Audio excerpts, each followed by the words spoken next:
warahmatullahi wabarakatuh. Balik lagi dengan saya Lintang Jendra Madita di mata kuliah Pendidikan Kewarganegaraan di sesi ketiga atau pertemuan ketiga, yaitu kita membahas tentang Pancasila dan kewarganegaraan. Nah, di sini masih bahas tentang Pancasila lagi. Kalau kemarin nilai-nilainya, kalau sekarang landasan-landasan apa yang ada di Pancasila.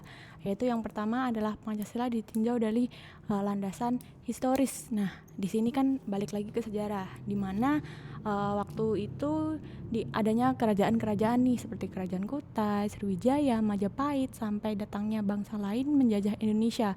Jadi sebelum ada penjajahan itu udah ada negara-negara atau udah ada kerajaan-kerajaan yang ada di Indonesia.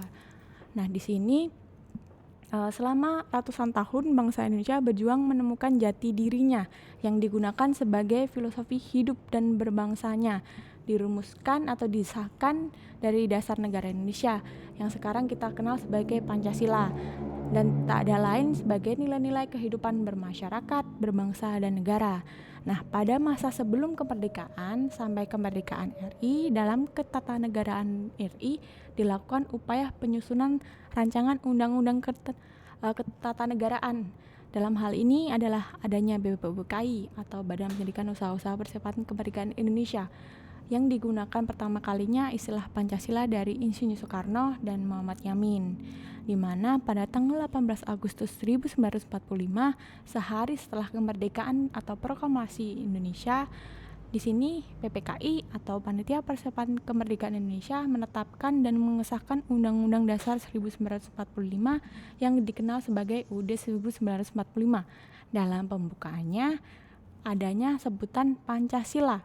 Meskipun itu ada istilah, namun tidak tercantum dalam undang-undang tersebut. Pada masa itu belum tercantumkan. Nah, di sini setelah adanya atau Pancasila ditinjau dari landasan historis, otomatis kan adanya landasan yang kultural, di mana Pancasila dalam hal ini berkaitan erat dengan budaya kehidupan bangsa Indonesia dan menentukan eksistensi bangsa Indonesia. Dan sikap selain itu adanya sikap, mental, tingkah laku atau amal perbuatan setiap bangsa Indonesia harus mencerminkan sila-sila Pancasila sendiri. Jadi nilai-nilai dari terkandung Pancasila itu diharapkan bisa dikembangkan atau harus dilakukan oleh kita sebagai warga negara atau bangsa sesuai dengan nilai-nilai yang terkandung dalam Pancasila. Nah, di sini setelah itu Pancasila sebagai landasan yuridis, yaitu Pancasila tercantum dalam pembukaan Undang-Undang 1945. Jadi kan dalam sidang BPUPKI kan ada banyak nih sidang pertama, sidang kedua, sampai sidang terakhir yang udah merumuskan bentuk undang-undang yang saat itu ditetapkan, yaitu adanya Pancasila dalam alinea pertama dari suatu undang-undang, di mana Pancasila adalah dasar negara Republik Indonesia. Berarti bahwa Pancasila digunakan sebagai dasar dan pedoman untuk mengatur pemerintahan serta penyelenggaraan negara, di mana isi dan tujuan dari semua undang-undang di Indonesia itu harus didasarkan oleh Pancasila. Makanya Pancasila dan undang-undang itu nggak boleh dipisahkan. Nah, yang keempat adalah Pancasila sebagai landasan filosofi. Nah, sini filosofi itu dari bahasa Yunani, yaitu filosofia, yaitu filos yang berarti mencintai atau mencari. Yang sofia adalah kebijaksanaan atau kebenaran. Nah, secara harfiah falsafah berarti mencintai kebenaran. Istilah dalam filsafat dalam bahasa Arab yaitu falsafah. Menurut Farabi atau ahli filsafah Islam. Nah, di sini Pancasila sebagai filsafat negara. Nah, dalam hal ini ada 3 faktor utama nih yang harus ada dan satu sama lainnya itu saling mempengaruhi dan mempunyai hubungan yang saling erat terkait. Di mana yang pertama adalah faktor filsafat negara atau pandangan hidup, di mana Pancasila adalah dasar filsafat negara yang berakar pada pandangan hidup, untuk ciri-ciri dari ketatanegaraan, watak dan kepribadian bangsa itu sendiri atau bangsa Indonesia.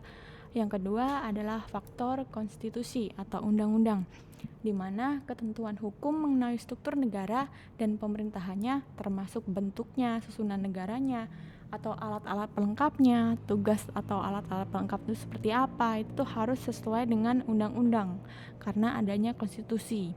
Setelah itu yang ketiga adalah garis politik atau garis kebijaksanaan atau pengarahan jalan pemerintah negara. Jadi otomatis kan setiap negara kalau udah ada pemerintahan harus ada politiknya. Makanya adanya suatu partai politik dalam suatu negara. Jadi nggak partai politik di Indonesia kan banyak banget nih. Jadi otomatis kan itu saling melengkapi. Nah, di sini tujuannya adalah untuk tujuan negara yang berarti program kerja pemerintah. Jadi ini dari berbagai macam pandangan suatu parpol, otomatis kan diharapkan satu sama lain itu semuanya itu saling mendukung untuk ketertiban atau kemakmuran di suatu Indonesia atau negara Indonesia. Nah, di sini harus ditetapkan dalam undang-undang atau konstitusinya. Jadi udah ada undang-undangnya atau konstitusinya, harus sesuai nih, harus tidak boleh melenceng dari undang-undang. Nah, dari 3 faktor tersebut makanya saling berkaitan satu sama lain. Dari faktor filsafat memberikan jiwa dan semangat, cita-cita dan pandangan, atau struktur administrasi pemerintahan maupun pengarahan yang dari politiknya, dan struktur dari mekanisme pemerintahan harus sesuai dengan filsafat negara dan tujuan negaranya. Nah, setelah itu ini saya bikin kolom-kolom bagaimana sih sejarah perjuangan bangsa Indonesia dari masa sebelum kemerdekaan dan masa setelah kemerdekaan. Jadi ini dari sebelum penjajahan, adanya masa kejayaan dari kerajaan dari Kerajaan Sriwijaya, Majapahit. Habis itu adanya masa penjajahan. Di sini waktu penjajahan Belanda ada pergerakan Budi Utomo, Sumpah Pemuda, Syariat Islam. Jadi kalian dulu waktu sekolah kan pasti udah dijelasin kan tentang sejarah bangsa Indonesia itu seperti apa.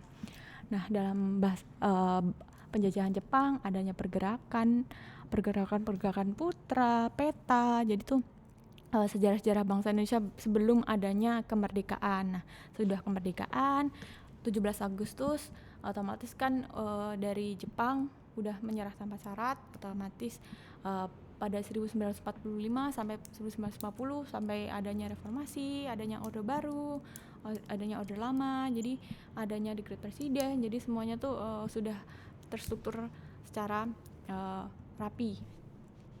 Nah, di sini adanya kronologis penyusunan undang-undang mulai dari 17 Desember 41 tuh udah ada nih perang Pasifik Sekutu dikalahkan oleh Jepang, jadi sejarah-sejarahnya. Terus 8 Maret Jepang masuk ke Indonesia, pertama kali Jepang masuk ke Indonesia. Nah, di sini tuh intinya waktu pada penjajah Jepang tuh bilang kalau kita tuh saudara.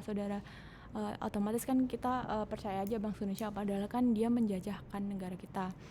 Nah, di sini 28 Maret 1945 menerbitkan perjanjian Jepang membentuk suatu badan BPUPKI. Nah, itu pada masa-masa mendekati mau kita melakukan proklamasi atau kemerdekaan. Nah, setelah Jepang membentuk BPUPKI, adanya Panitia 9, yaitu perumusan undang-undang, dan dikenal sebagai Piagam Jakarta. Dalam rancangan pembukaan undang-undang yang pertama kali ada adalah Pancasila, di mana Pancasila kan ada di undang-undang kemerdekaan kita yang pertama. Nah, di sini 17 Agustus proklamasi kemerdekaan RI, 18 Agustus pengesahan undang-undang 1945 dengan ketetapan atau keputusan sebagai berikut, yaitu menetapkan dan mensahkan Undang-Undang 1945 sebagai bahan seluruh yang diambil dari rancangan pembukaan undang-undang, yaitu disusun oleh panitia perumus undang-undang pada tanggal 22 Juni 1945. Nah, dalam hal ini ada Piagam Jakarta, yaitu yang kedua adalah menetapkan dan mengesahkan undang-undang tersebut yang bahan-bahannya hampir semuanya diambil dari rancangan undang-undang pada saat tanggal tersebut, 22 Januari tersebut. Nah, di sini disahkannya oleh panitianya itu tanggal 16 Juli 1945. Nah, yang ketiga adalah memilih ketua PPKI atau Insinyur Soekarno dan wakil ketua PPKI Dr. Muhammad Hatta masing-masing menjadi presiden dan wakil presiden Republik Indonesia pada masa itu. Dan yang terakhir adalah pekerjaan presiden untuk sementara waktu dibantu oleh Komite Nasional. Jadi pada tanggal 18 Agustus itu selain pengesahan undang-undang juga adanya penetapan Ir Soekarno, Muhammad Hatta sebagai presiden dan wakil presiden, dan sementara waktu presiden dibantu oleh Komite Nasional. Jadi ini sebelum adanya DPR, MPR seperti sekarang. Nah, di sini 19 Agustus 45 adanya sidang PPKI, yaitu memutus pembentukan 12 departemen negara dan pembagian wilayah Indonesia atau 8 provinsi, tiap provinsi dalam karesidenan. Jadi waktu itu ada karesidenan. Kan dulu belum ada nih kayak provinsi, sekarang provinsi Aceh, provinsi Sumatera Utara sampai Papua. Jadi dulu dibagi menjadi 8 karesidenan. Nah, di sini Pancasila sebagai sistem filsafat, yaitu sistem adalah suatu kesatuan bagian-bagian yang saling berhubungan dan saling bekerja sama satu sama lain dengan tujuan tertentu dan merupakan satu kesatuan yang utuh. Kayak tadi Pancasila sebagai sistem organis, utuh dan runtut. Nah, di sini ciri-cirinya adalah satu kesatuan bagian-bagian. Bagian-bagian tersebut merupakan fungsi sendiri-sendiri.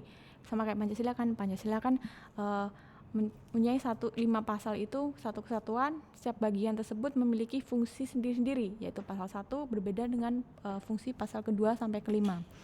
Nah, di sini pasal-pasalnya atau sistemnya itu saling berhubungan, saling ketergantungan. Jadi nggak bisa dipisah-pisahkan. Dan yang terakhir adalah semuanya dimaksud untuk mencapai satu tujuan bersama, intinya sebagai pedoman hidup bangsa Indonesia. Nah, di sini setelah itu susunan Pancasila secara hierarkis dalam kelima sila Pancasila tersebut menjadi satu urutan yang tertinggi atau sebagai suatu totalitas, di mana ada sila 1 ketuhanan yang Maha Esa, sila kedua kemanusiaan yang adil dan beradab, yang 3 persatuan Indonesia, yang keempat kerakyatan yang dipimpin oleh hikmat kebijaksanaan, yang kelima adalah keadilan sosial. Jadi itu diharapkan setiap Pancasila itu ada menjiwai satu sama lain, sila-sila satu sama lain. Jadi misal sila pertama otomatis kan meliputi dijiwai sila kedua, ketiga, keempat. Begitunya sila kedua, yaitu diliputi atau dijiwai sila ke-1, meliputi dan menjiwai sila ketiga, keempat, dan kelima. Begitu pula dengan sebaliknya atau seterusnya. Sampai sila kelima, yaitu diliputi sila 1, 2, 3, dan 4, dan 5. Jadi tuh setiap sila itu dijiwai dan diikuti oleh sila-sila berikutnya. Nah, di sini intinya kesimpulannya yaitu Pancasila ada suatu sistem filsafat yang merupakan suatu kesatuan yang organis atau satu kesatuan yang bulat antara sila 1 dengan sila yang satu yang lain, tidak dapat dipisahkan dengan sila-sila yang lainnya. Jadi sila 1 sampai 5 itu nggak bisa dipisahkan karena dia udah bulat menjadi satu yang utuh. Yang kedua adalah antara sila yang satu dengan sila yang lain saling berhubungan, atau sila yang lain itu berhubungan erat membentuk struktur yang menyeluruh. Jadi dari sila 1 tuh ke sila kedua itu udah ada kaitannya. Begitu pula sampai sila kelima. Nah, pemikiran tentang manusia terhadap Tuhan Yang Maha Esa berhubungan erat dengan sesama manusia dan bernegara. Itu kan bisa dilihat dari bagaimana sih kita di sila kelima, bagaimana sih kita di masyarakat, bagaimana sih kita di negara dengan persatuan Indonesia. Nah, hal ini memberikan suatu pola pemikiran bangsa negara menjadikan Pancasila sebagai sistem yang filsafat. Nah, di sini Pancasila sebagai ideologi negara. Ideologi apa sih? Ideologi kan idea atau gagasan, bentuk konsep cita-cita. Nah, di mana ajarannya itu diharapkan ideologi diartikan sebagai ilmu tentang idea atau cita-cita atau gagasan atau sebuah pokok pikiran.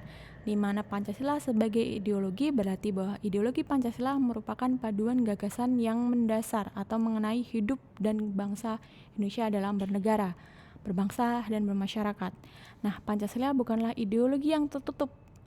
Dia adalah ideologi baru dan realitas. Jadi nanti ideologi kan ada ideologi tertutup sama terbuka. Nah, kita tuh Pancasila itu ideologi yang terbuka karena dia adanya berbagai banyak ide-ide yang masuk, realita yang ada di kehidupan. Jadi tuh disesuaikan nih dengan pada masa itu, perumusan itu pada masa itu gimana sih pandangan pola pikir dari semua tokoh-tokoh waktu memberikan atau merumuskan suatu Pancasila.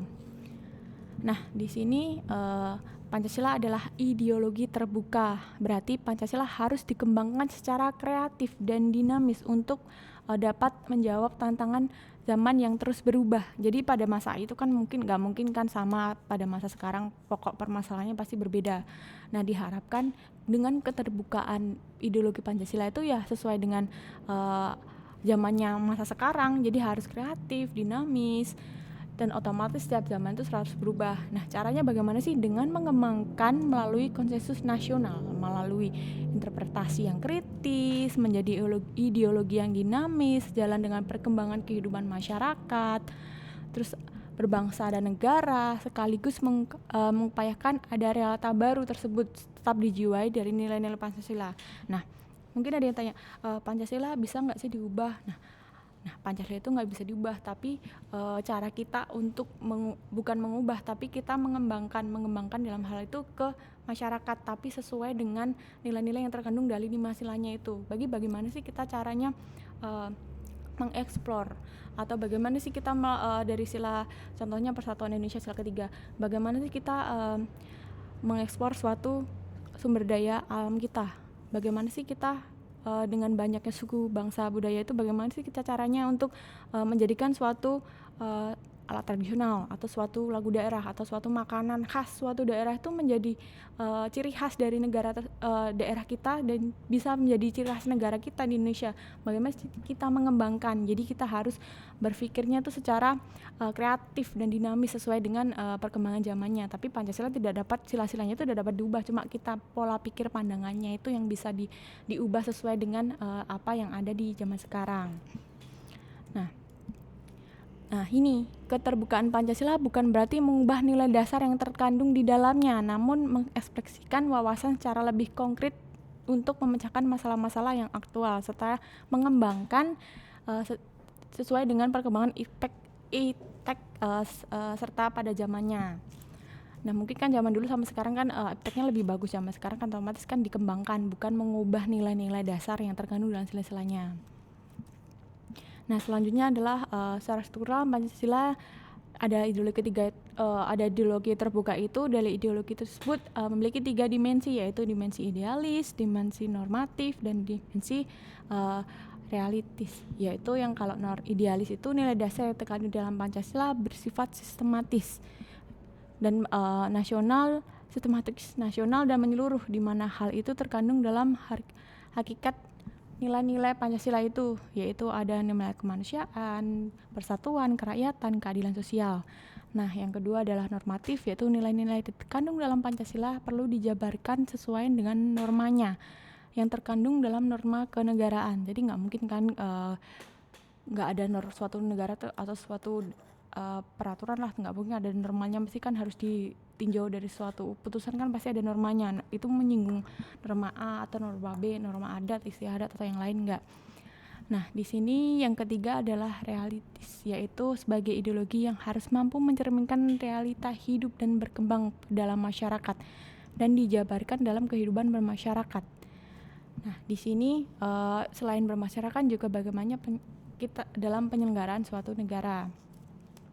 Nah, Pancasila sebagai pandangan bangsa. Nah, pandangan hidup suatu bangsa adalah intisarinya adalah nilai-nilai yang dimiliki bangsa tersebut dan diyakini kebenarannya dalam pengamalan sejarah, serta adalah menimbulkan tekad bangsa tersebut untuk mewujudkan kehidupan di sehari-hari guna menentukan arah tujuan yang ingin dicapai suatu bangsa atau negara, pandangan hidup suatu bangsa, atau pandangan persoalan yang ada yang dihadapi pada masa itu sebagai penentu arah cara memecahkan permasalahan itu.